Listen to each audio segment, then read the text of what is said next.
Public எக்ஸாம்ஸில் அன்ஃபேராக யாராவது பண்ணாங்கன்னா அவர்களுக்கு 3 வருடத்திலிருந்து 10 வருடம் வரை சிறை தண்டனை, 1 கோடி ரூபா வரைக்கும் ஃபைனு.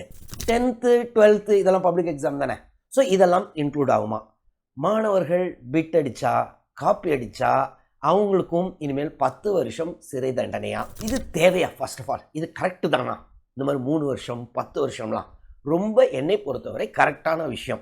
ஏன்னா திடீர்னு இந்த மாதிரி ஒரு கொஷின் பேப்பர் லீக் ஆச்சுன்னு வாட்ஸ்அப்பில் உங்களுக்கு வருது, நீங்களும் கொஷின் பேப்பர் லீக் ஆகிருக்கு போல இருக்கு அப்படின்னு சொல்லி நீங்கள் வேற யாருக்காவது ஷேர் பண்ணுறீங்கன்னு வைங்களேன். அப்போது உங்களை மாணவராக ட்ரீட் பண்ணுவாங்களா?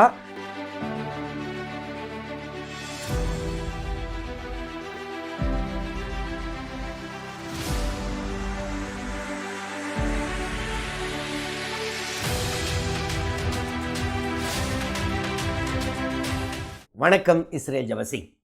த public examinations prevention of unfair means bill 2024 அப்படின்னு நேற்று லோக்சபாவில் கவர்மெண்ட் ஆஃப் இந்தியாவில் மினிஸ்டர் ஒருத்தர் தாக்கல் செய்திருக்கிறார். இந்த பில் பிரகாரம் என்ன ஆகும்னா, பப்ளிக் எக்ஸாம்ஸில் அன்ஃபேராக யாராவது பண்ணாங்கன்னா அவர்களுக்கு 3 வருடத்திலிருந்து 10 வருடம் வரை சிறை தண்டனை, 1 கோடி ரூபா வரைக்கும் ஃபைனு.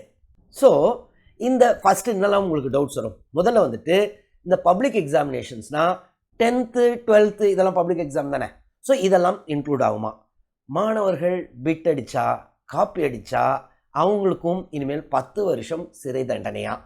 அதுக்கு அடுத்த டவுட்டு, யூபிஎஸ்சிக்கு இதெல்லாம் உண்டா? யூபிஎஸ்சி எக்ஸாம் இல்லை டிஎன்பிஎஸ்சி எக்ஸாம்லேயும் இதெல்லாம் நடந்தால் இதெல்லாம் உண்டா? இந்த ப்ரொவிஷன்ஸ்லாம் உண்டா? ஸோ இந்த மாதிரி உங்களுக்கு நிறைய டவுட் வரும். அடுத்தது, இந்த இது வந்துட்டு சட்டம் ஆயிடுச்சா? ஸோ இனிமேல் செல்லுபடியாக ஆரம்பிச்சிருமா? இந்த தண்டனையெல்லாம் ஆரம்பிச்சிருச்சா? இதெல்லாம் உங்களுடைய டவுட்டு. ஸோ இதை பற்றி கம்ப்ளீட்டாக இந்த வீடியோவில் பார்ப்போம். ஃபர்ஸ்ட் ஆஃப் ஆல் இது வந்து என்னென்னா, இது இன்னும் சட்டம் ஆகலை, பில்லாக தான் நேற்று தான் இன்ட்ரடியூஸ் பண்ணியிருக்காங்க. ஸோ லோக்சபாவில் மினிஸ்டர் மூவ் பண்ணியிருக்காரு. ஸோ இதை கவர்மெண்ட் பில் அப்படின்னு சொல்லுவாங்க. ஸோ கவர்மெண்ட் பில்னால் சாதாரணமாக பாஸ் ஆயிரும், ஏன்னா கவர்மெண்ட்டுக்கு தான் மெஜாரிட்டி இருக்கும்ல லோக்சபாவில். ராஜ்யசபாலையும் மோஸ்ட்லி பாஸ் ஆகிடும், ஏன்னா இதை பொறுத்த வரைக்கும் இது வந்து கான்ஸ்டிடியூஷனல் அமெண்ட்மெண்ட் பில்லாம் கிடையாது.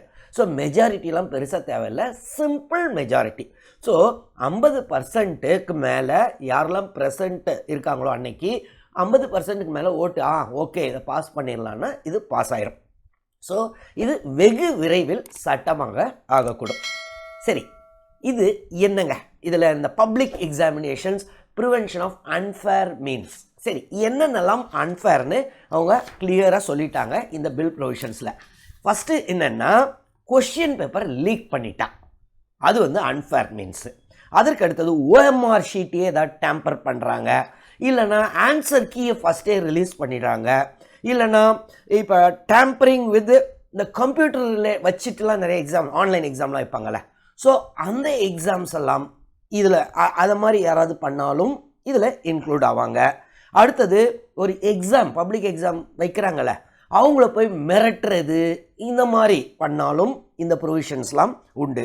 அது இல்லாமல் நிறைய இடத்துல இப்போலாம் பார்க்குறோம், ஃபேக்காக ஒரு வெப்சைட் போட்டு அவங்களே ஜாப் க்ரியேட் பண்ணுவாங்க. எஸ்பிஐக்கு ஆள் எடுக்கிறோம், இதுக்கு ஆள் எடுக்கிறோம் அப்படின்னு பணத்தை கலெக்ட் பண்ணிவிட்டு ஆள் இது பண்ணிடுவாங்க. அந்த பணத்தை அவங்க வந்துட்டு ஏமாற்றி எடுத்துப்பாங்க. ஸோ இதெல்லாமும் இன்க்ளூட் ஆக போகுது. ஸோ பேசிக்கலாக இவங்க அன்ஃபேர் அப்படின்னு சொல்கிறது என்னென்னா, இந்த மாதிரி அந்த எக்ஸாமினேஷனே கொஷின் பேப்பர்ஸை லீக் பண்ணி விட்டுறது, இந்த மாதிரி இதெல்லாம். சரி, இப்போது இது தேவையா? ஃபர்ஸ்ட் ஆஃப் ஆல் இது கரெக்டு தானா? இந்த மாதிரி 3 வருஷம் 10 வருஷம்லாம் ரொம்ப என்னை பொறுத்தவரை கரெக்டான விஷயம். ஏன்னா பார்த்தீங்கன்னா கடந்த ஒரு 5-6 வருஷமாக அங்கங்கே ஃபஸ்ட்டும் இருந்திருக்கும், இப்போ ரொம்பவே ஜாஸ்தியாக இருக்குது. ராஜஸ்தானில், தெலுங்கானாவில், அசாம் பல ஸ்டேட்டில் பார்த்தீங்கன்னா இந்த மாதிரி மாணவர்கள் பாவம் கஷ்டப்பட்டு ப்ரிப்பேர் பண்ணிக்கிட்டு இருப்பாங்க போட்டித் தேர்வுகளுக்காகலாம். ஆனால் என்ன ஆகும்னா, இவங்க ஏதோ ஒரு கொஷின் பேப்பர் லீக் ஆகிடும். ஸோ அதற்கு அப்புறம் வந்துட்டு இந்த சீரியஸாக மோஸ்ட்லி என்னென்னா சீரியஸ் ஸ்டூடெண்ட்ஸும் அஃபெக்ட் ஆவாங்க. எப்படி? இந்த எக்ஸாமை உடனே கேன்சல் பண்ணுவாங்க, அதுக்கப்புறம் வைப்பாங்க 1 வருஷம் கழிச்சு 2 வருஷம் கழிச்சு. ஸோ பயங்கர டிலே வந்துடும், நிறைய பேருக்கு ஏஜ் எலிஜிபிலிட்டி போயிடும்.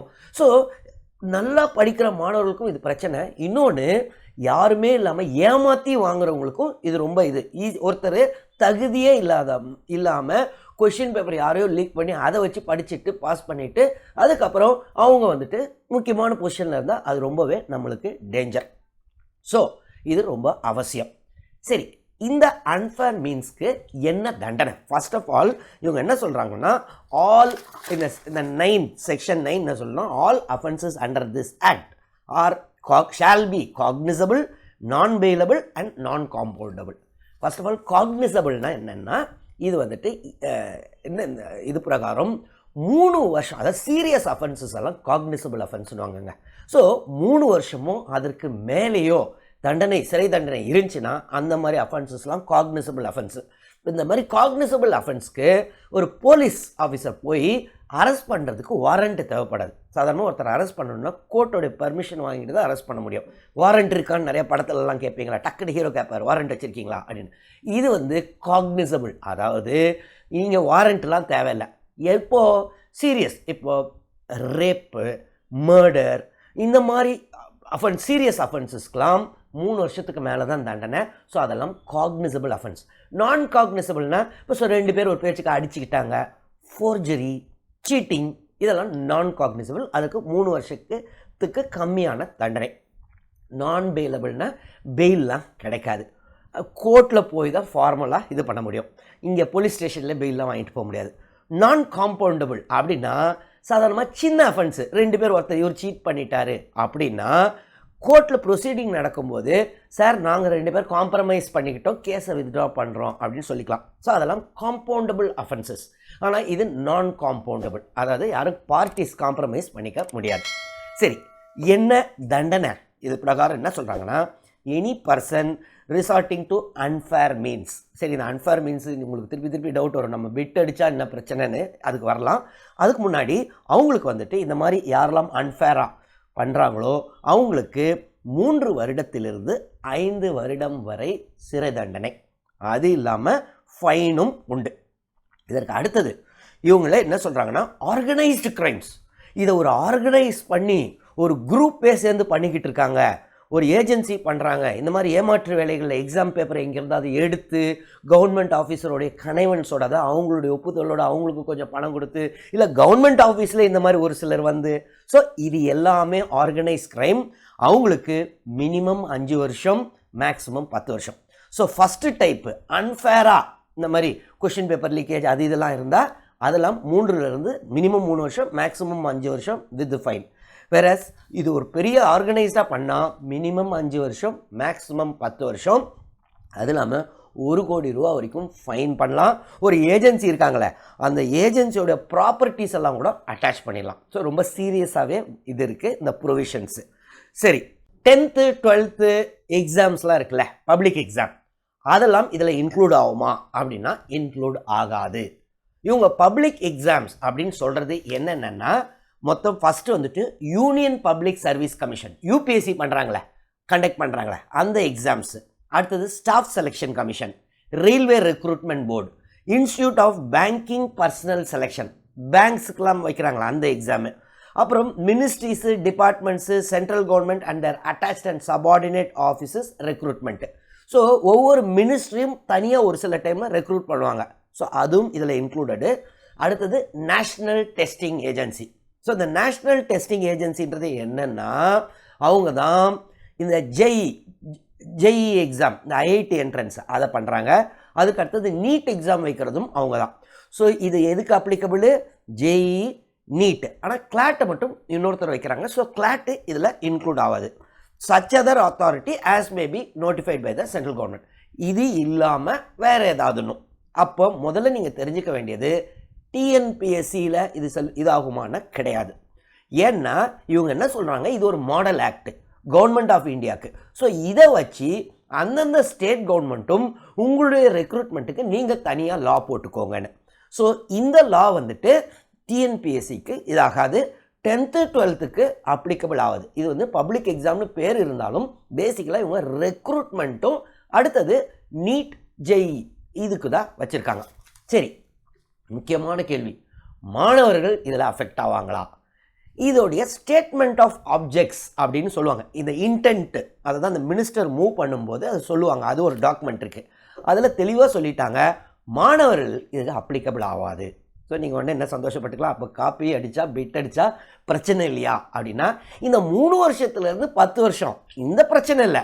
ஆனால் வழக்கம் போல் எக்ஸாமில் அந்தந்த அதே கிளியராக சொல்லியிருக்காங்க, அந்தந்த எக்ஸாம்ஸுக்குன்னு ஒரு இது இருக்கும். உதாரணத்துக்கு இப்போ யூபிஎஸ்சி ஒருத்தர் யூபிஎஸ்சியில் காப்பி அடித்தா அன்ஃபேராக இருந்தால் அந்த கேண்டிடேட்டை 10 வருஷம் டிபார் பண்ணிட போகிறாங்க. ஸோ அது உண்டு. ஆனால் இந்த மாதிரி 3 வருஷத்துலேருந்து 10 வருஷம் சிறை தண்டனை கிடையாது. ஸோ இது மாணவர்களுக்கு அப்ளை ஆகுது. அதே சமயத்தில் ஒரு முக்கியமான விஷயம், சரி நீங்கள் மாணவர் தான், எக்ஸாமுக்கு ப்ரிப்பேர் பண்ணிக்கிட்டு இருக்கீங்க, திடீர்னு இந்த மாதிரி ஒரு கொஷின் பேப்பர் லீக் ஆச்சுன்னு வாட்ஸ்அப்பில் உங்களுக்கு வருது. நீங்களும் கொஷின் பேப்பர் லீக் ஆகிருக்கு போல இருக்குது அப்படின்னு சொல்லி நீங்கள் வேறு யாருக்காவது ஷேர் பண்ணுறீங்கன்னு வைங்களேன். அப்போது உங்களை மாணவராக ட்ரீட் பண்ணுவாங்களா, இல்லைன்னா ஆர்கனைஸ்டு க்ரைம்னு வந்துருச்சுன்னு வைங்க.